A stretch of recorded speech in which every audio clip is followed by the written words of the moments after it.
oscillation of a body under elastic force when a constant unbalanced external force in addition to elastic force is acting continuously.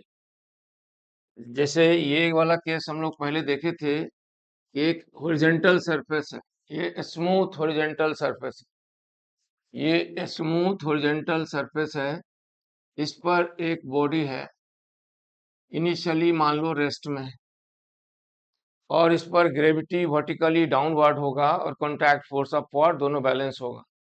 इसके साथ एक spring जुटा, spring का एक and जोड़ दी और एक एंड यहाँ फिक्स कर दी।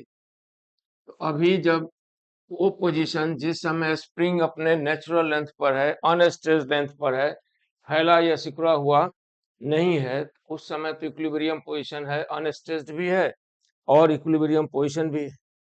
जब इस स्प्रिंग ब्लॉक को आप इस पोजीशन से दाएं या बाएं डिस्प्लेस कराकर छोड़ेंगे, राइट या लेफ्ट डिस्प्लेस कराएंगे और छोड़ देंगे, तो ये ओसिलेट करेगा। जैसे हम इसे यहाँ ले जाएं और रिलीज कर दें x बराबर 0 पर, और ये x बराबर +a पर रख के रिलीज करें, ये फिर ऐसे जाएगा, यहाँ से फिर इधर जाएगा, फिर वापस और फिर वापस, और ओसिलेट करेगा।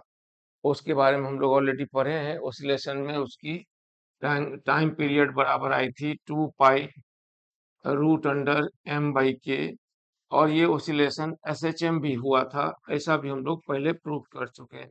ये बराबर आया था k/m मल्टीप्लाइड बाई x, इसलिए इसके मोशन को SHM कहते हैं।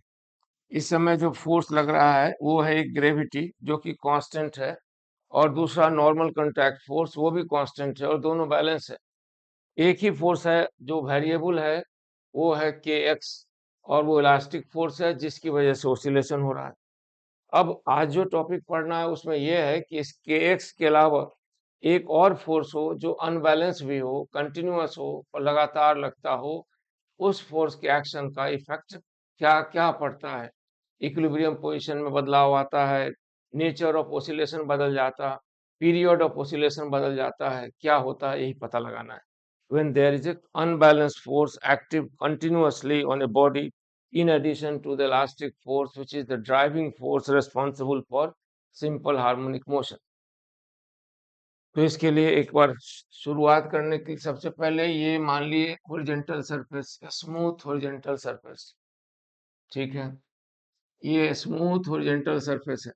इसके इस एंड को फिक्स मानकर एक स्प्रिंग अटैच कीजिए जिसका नेचुरल लेंथ कुछ हो L0। ये अभी अपने अनस्ट्रेच्ड पोजीशन पर, ये वो पोजीशन है जिस समय x बराबर 0 है, इसको हम लोग इक्विलिब्रियम भी कह सकते थे और अनस्ट्रेच्ड भी। ये अनस्ट्रेच्ड पोजीशन पर, और इससे एक ब्लॉक अटैच करते हैं, यहाँ एक ब्लॉक अटैच कर दिए, ये ब्लॉक भी इक्विलिब्रियम में होगा, ये O मान लेते हैं। अब इस पर इलास्टिक फोर्स अभी तो नहीं है, आगे आ सकता है। इस इलास्टिक फोर्स के अलावा एक और फोर्स कंटिन्यूअसली एक्टिव मानते हैं, वो फोर्स है एक्सटर्नल फोर्स इस डायरेक्शन में, वो मान लो P है, P न्यूटन का एक्सटर्नल फोर्स लग रहा है। तो आप क्या सोचते हैं, जिस समय x बराबर 0 पर P न्यूटन का फोर्स का एप्लीकेशन शुरू होगा, उस समय स्प्रिंग तो अनस्ट्रेच्ड है, इसलिए P के कोई और फोर्स नहीं लग रहा है इलास्टिक फोर्स के अलावा, जो उस समय x बराबर 0 पर, इसलिए बॉडी राइटवर्ड डायरेक्शन में एक्सेलरेट होगा, और जब ये एक्सेलरेट होने देंगे तो मूव करेगा, और जब ये मूव करेगा तो डिस्प्लेस होगा, और जब ये डिस्प्लेस होगा तो स्प्रिंग के लेंथ में इंक्रीज आएगा, यानी ये बॉडी इधर की तरफ बढ़ेगा, और एक पोजीशन पर जाकर ये पोजीशन आएगा जिस समय इस पर लगने वाला applied force, unbalanced force P और इलास्टिक फोर्स K(x0), यहाँ से यहाँ की दूरी हो गई x0, ये दोनों आपस में बराबर हो जाएंगे और इक्विलिब्रियम पोजीशन की प्राप्ति होगी। पहले इक्विलिब्रियम कहाँ था, तो O पर, अब कहाँ चला गया, तो O1 पर। इस एक्सटर्नल फोर्स के एप्लीकेशन के कारण इक्विलिब्रियम अपने अनस्ट्रेच्ड पोजीशन से आगे शिफ्ट कर जाता है। तो पहला इफेक्ट तो यही होता है, equilibrium position of oscillation, equilibrium position during oscillation, position during oscillation gets shifted, shift हो जाता है by distance x नॉट। जहां इक्विलिब्रियम पोजीशन होता था उससे x नॉट डिस्टेंस आगे चला गया, और x नॉट कितना होगा, तो p माइनस के एक्स नॉट बराबर 0, x नॉट बराबर applied force p divided by k। यानी एक्सटर्नल फोर्स के एप्लीकेशन का पहला इफेक्ट हुआ, तो ओसिलेशन का इक्विलिब्रियम पॉइंट वहां नहीं रहा जहां था, वहां से एक्स नॉट डिस्टेंस शिफ्ट हो जाएगा, और एक्स नॉट कितना होगा ये अप्लाइड फोर्स पी का मैग्नीट्यूड तय करेगा। पहला इफेक्ट यही हुआ।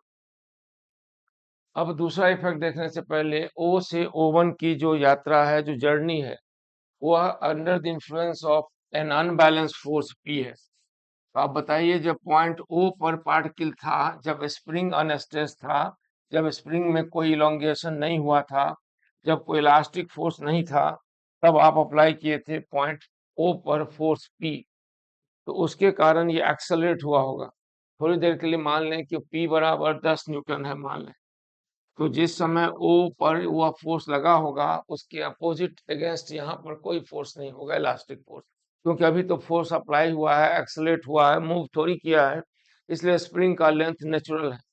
जैसे जैसे आगे बढ़ता गया होगा इस पॉइंट पर आते हुए, इसका फोर्स रिजल्टेंट घटने लगा होगा। तो ओ से O1 के बीच में P का वैल्यू हर समय kx से बड़ा होगा। पहली बार O1 पर जाकर P बराबर kx नॉट हुआ होगा, इसलिए इसका मोशन एक्सेलरेटेड होगा, और एक्सेलरेटेड मोशन में जब वो O से O1 पर पहुंचेगा, O1 पर पहली बार एक्सेलरेशन 0 हुआ, तो एक्सेलरेटेड मोशन के पीरियड के अंत में वेलोसिटी मैक्सिमम होती है, इसलिए वो O1 पर रुकेगा नहीं, उसके भी बियॉन्ड जाकर रुकेगा, जब इलास्टिक फोर्स मोशन के अगेंस्ट लगकर उसकी वेलोसिटी घटाकर 0 कर देता है। तो मैक्सिमम जहां पर जाकर रुकता है, उसी दूरी को, डिस्प्लेसमेंट को एम्पलीट्यूड कहते हैं। यानी ये x बराबर x नॉट है, ये x बराबर 0 है, ये x बराबर x नॉट है, और ये x बराबर x नॉट प्लस a है। मतलब इक्विलिब्रियम पोजीशन से टर्निंग पॉइंट तक की दूरी, यानी उस पॉइंट की दूरी जहां से वो रिवर्स होता है, इक्विलिब्रियम से उस पॉइंट की दूरी जहां से वो रिवर्स होता है, उसे हम लोग एम्पलीट्यूड कहते हैं। इस पर अप्लाई करेंगे एनर्जी कंजर्वेशन, तब हमें पता चलेगा कैपिटल ए के वैल्यू के निर्धारण में अप्लाइड फोर्स पी का योगदान या कंट्रीब्यूशन क्या होता है। तो इसलिए अप्लाई कीजिए कहां पर, O और O2 के बीच। O2 कहाँ है, तो O2 यहाँ है, O2 यहाँ है, तो O और O2 के बीच अप्लाई कीजिए law of conservation of energy, ताकि पता कर सकें कि how the P affects the applying law of conservation of energy, applying law of conservation of energy,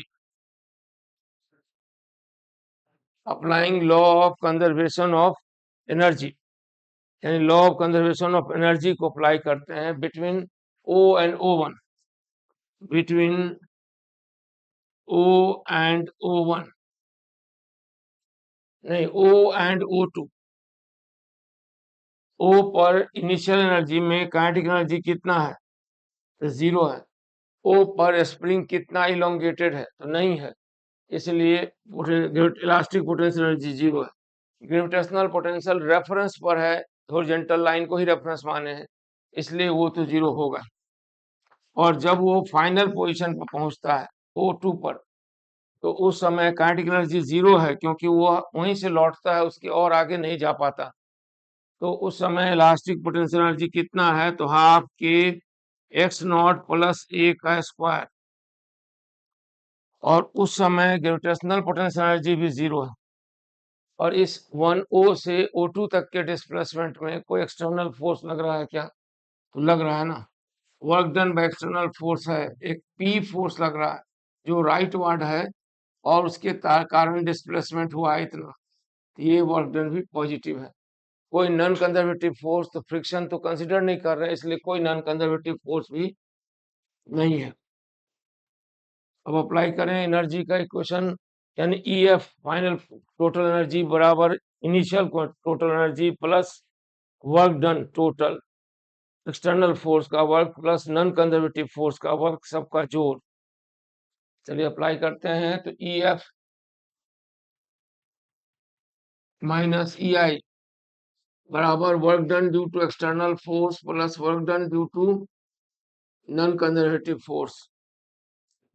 EF हो जाएगा हाफ के एक्स नॉट प्लस ए का स्क्वायर बराबर work done by external force, external force P है, और work done X naught plus A हुआ है displacement, और work done by non conservative force तो नहीं है कोई फ्रिक्शन। अब इसको सॉल्व कीजिए और देखिए कितना आता है। जब इसको सॉल्व करेंगे तो एक्स नॉट प्लस ए बराबर आ जाएगा, कितना आ जाएगा 2p डिवाइडेड बाई के। अब एक्स नॉट का वैल्यू इक्विलिब्रियम शिफ्ट का वैल्यू रखते हैं, तो उससे हमें मिल गया एम्पलीट्यूड बराबर हो गया p बाई के, यानी amplitude of oscillation is determined by external force. External force का दूसरा इफेक्ट हुआ, लिखिए एक्सटर्नल फोर्स का दूसरा इफेक्ट ये हुआ, पहला इफेक्ट हुआ कि equilibrium position get shifted by distance x not, और दूसरा इफेक्ट हुआ कि एम्पलीट्यूड ऑफ ऑसिलेशन इक्विलिब्रियम से टर्निंग पॉइंट की दूरी is also determined by the amount of applied force. दूसरे इफेक्ट में ये जानेंगे कि एम्पलीट्यूड को प्रभावित करता है, amplitude of oscillation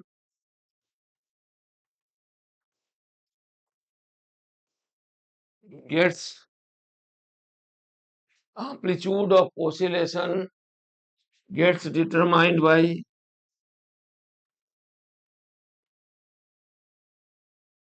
external force।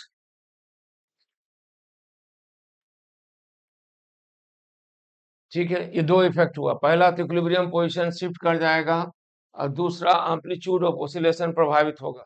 अब तीसरा चेक करते हैं, क्या इस एक्सटर्नल फोर्स के लगने से नेचर ऑफ ऑसिलेशन तो इफेक्ट नहीं होगा। नेचर ऑफ ऑसिलेशन मतलब SHM ही रहेगा कि कुछ और हो जाएगा। इसके लिए क्या करें, consider the body at any position other than equilibrium position और टर्निंग पॉइंट। टर्निंग पॉइंट या इक्विलिब्रियम पोजीशन को छोड़कर कहीं और कंसीडर करें। कहाँ करें, तो मान लो इस पॉइंट हम ले लेते हैं यहाँ, ये है C, तो C पर कौन कौन सा फोर्स लग रहा है, डायग्राम बनाते हैं। एक है ग्रेविटी नॉर्मल कॉन्टैक्ट फोर्स, और एक फोर्स अप्लाइड फोर्स P, और इसके रेस्टोरिंग फोर्स बराबर है कि एक्स नॉट प्लस एक्स।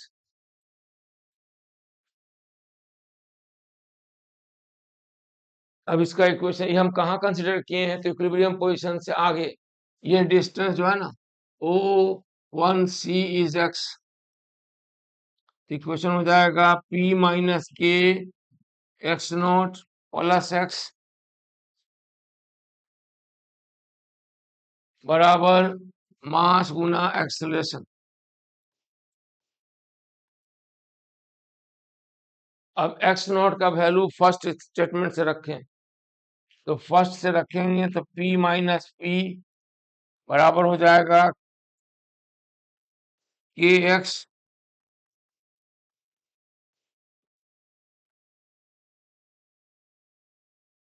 ये P कैंसिल हो गया तो dv dt बराबर होगा K बाई एम गुना एक्स। इससे साबित हो गया कि in spite of application of constant unbalance force motion of the particle remains SHM, और उसका टाइम पीरियड भी प्रभावित नहीं हुआ। यही है टाइम पीरियड, इससे हम लोग टाइम पीरियड निकाल सकते हैं। यानी बाहर से जो कांस्टेंट फोर्स लगा उसका पहला इफेक्ट हो गया कि इक्विलिब्रियम शिफ्ट कर गया, दूसरा इफेक्ट हुआ कि एम्पलीट्यूड तय करेगा एक्सटर्नल फोर्स, और तीसरा इफेक्ट हुआ कि नेचर ऑफ ऑसिलेशन अभी भी SHM है और टाइम पीरियड इतना ही है, उसको ये प्रभावित नहीं करता है।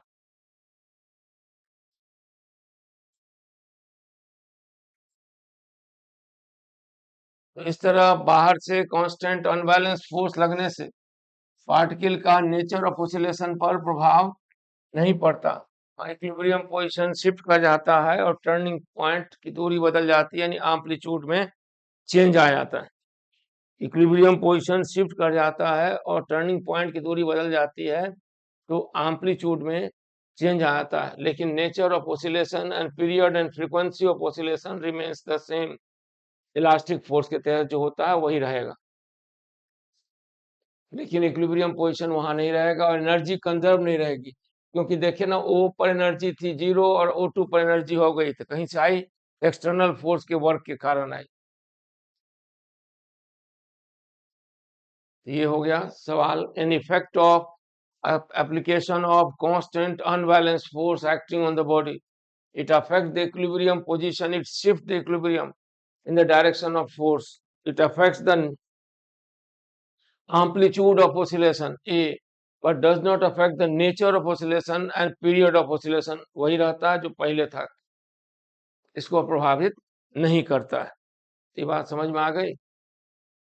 ये एक केस हुआ जब कोई अनबैलेंस फोर्स लग रहा हो, कंटिन्यूअस एक्ट कर रहा हो, तो उससे पार्टिकल के एम्पलीट्यूड पर इफेक्ट पड़ेगा, पार्टिकल के इक्विलिब्रियम पोजीशन अफेक्टेड होगा, और अगर nature of oscillation and period of oscillation will remain the same.